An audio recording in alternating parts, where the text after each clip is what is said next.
अस्सलाम वालेकुम नाजरीन। दम घुटने से मरने के वाक़यात तारीख़ में बहुत ज़्यादा तादाद में मिल जाते हैं। सन 48 से 52 ईस्वी में जेरूसलम में भी एक वाक़या मिलता है। जब एक रोमन सिपाही ने हजूम से गैर मुनासिब रवैया अख्तियार किया तो लोगों में भगदड़ मच गई और हज़ारों लोग हलाक हुए। यहाँ से स्टैम्पीड का कॉन्सेप्ट हमारे सामने आता है। नाज़रीन, करीब तरीन तारीख़ में देखें तो कुंभ मेला, जिसमें करोड़ों की तादाद में शामिल होते हैं, इसके ताज़ा तरीन वाक़े में 7 अफराद अपनी जान खो बैठे और वजह बनी एक मजहबी रसूमात को पूरा करते हुए दम घुटने से जाँ भाग हुए। ये वाक़या हमें याद दिलाता है कि लोगों का हद से ज़्यादा हजूम किस कदर ज़्यादा परेशान कुन सूरत हाल पैदा कर सकता है, और इस हजूम की वजह बन सकता है कि कोई स्पोर्ट्स इवेंट या कोई भी मजहबी या सियासी इज्तिमा। तारीख़ में अगर हम देखें तो हजूम में फंसने और परेशान होने से हज़ारों जानें गई हैं। अप्रैल 15, 1999 हिल्सब्रो स्टेडियम इंग्लैंड ने देखा कि सैकड़ों लोग इस ख़तरनाक स्टैम्पीड में फंस गए और जाँ भाग हुए। ये एक फ़ुटबॉल का सेमीफाइनल था जो कि लिवरपूल और नॉटिंघम का था, जब हजूम काबू से बाहर हो गया। नाज़रीन, इन टीम्स के मद्दा लोहे के बैरियर्स में जकड़े गए और इसके नतीजे में 96 लोग जाँ भाग हुए, 200 लोग ज़ख्मी हुए। यह वाक़या क्राउड की मिस मैनेजमेंट की वजह से पेश आया और हुकूमत स्टेडियम की सेफ्टी रेगुलेशंस में चेंजेस लाने पर मजबूर हो गई।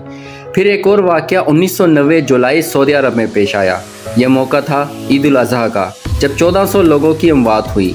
फिर सन 2004 में एक स्टैम्पीड का वाक़या पेश आया जब 250 से ज़ायद लोग सऊदी अरब में जान खो बैठे। इसी तरह जनवरी 2005 में 300 से ज़ायद अफराद अपनी जान खो बैठे जब एक मंदिर में, जहां पहले ही से हजूम हद से ज़्यादा था, एक स्टॉल पर आग भड़क उठी, जिसने लोगों को मजबूर किया कि वो एक तंग रास्ते की तरफ दौड़ लगाएं, और नतीजा निकला एक ख़तरनाक स्टैम्पीड जो 300 से ज़ायद अफराद की जान ले गया। नाज़रीन, इसके अलावा अगला वाक़या हुआ है एक टीवी शो मनीला में। यह वाक़या सन 2006 फरवरी में हुआ।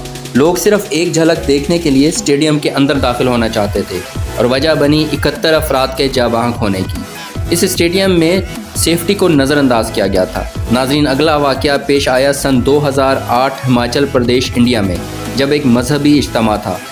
ख़राब मौसम था और मंदिर की तरफ जाने वाला रास्ता बहुत ज़्यादा तंग था और वजह बनी 140 अफराद की अमवात।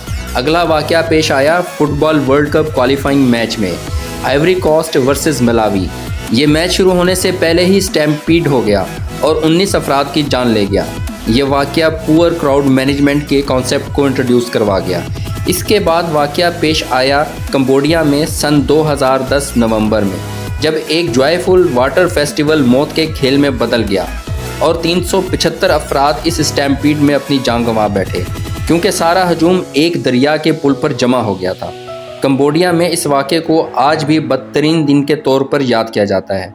नाज़रीन, ताज़ा तरीन वाक़या पेश आया है सितंबर 2025 इंडिया में, जब एक पॉलिटिकल रैली में एक तमिल एक्टर अगले आने वाले इलेक्शन की कैंपेन कर रहा था और इस एक्टर की गाड़ी को हज़ारों लोगों ने घेर लिया और इसमें 38 अफराद की जान गई। नाज़रीन, एक और वाक़या पेश आया है ब्राज़ील में Santa Maria night club fire का। यह वाक़या सन 2013 जनवरी में पेश आया, जब आग भड़क उठी तो वजह बनी एक स्टैम्पीड की। परेशान हाल हजूम बाहर भागने की कोशिश कर रहा था, लेकिन बाहर जाने का रास्ता बंद था और वजह बनी 230 अफराद की अमवात की। कुछ और लोग दम घुटने से और कुछ हजूम में फंसने से हलाक हुए। नाज़रीन, अगर आप किसी ऐसी जगह जैसे कोई फुटबॉल मैच, कोई परेड या कोई म्यूज़िक फेस्टिवल में जाने का इत्तफाक हुआ हो तो आपने महसूस किया होगा कि हजूम बहुत ज़्यादा है, तो फिर आप समझ जाएं कि आपकी ज़िंदगी को ख़तरा है।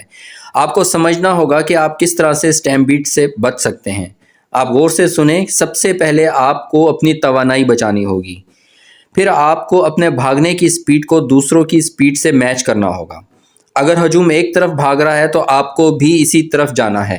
आपको अपने हाथ उठाकर रखने होंगे। नाज़रीन, जिस तरह से एक बॉक्सर अपने दोनों हाथ सामने की तरफ रखता है ताकि अपना डिफेंस कर सके, फिर हजूम में आपको कोशिश करना होगी कि किसी ऊंची जगह पर पहुंचें ताकि दूसरे लोगों से फासला बन जाए। आपको अपने सर को महफूज रखना होगा। अगर ज़मीन पर गिर जाएं तो फ़ौरन आपको खड़ा होना होगा, और अगर ना हो सके तो अपने सर को अपने बाजुओं के दरमियान में लेना होगा। अपना और अपने गिरदो नवा के लोगों का ख्याल रखिएगा। खुदा हाफिज़।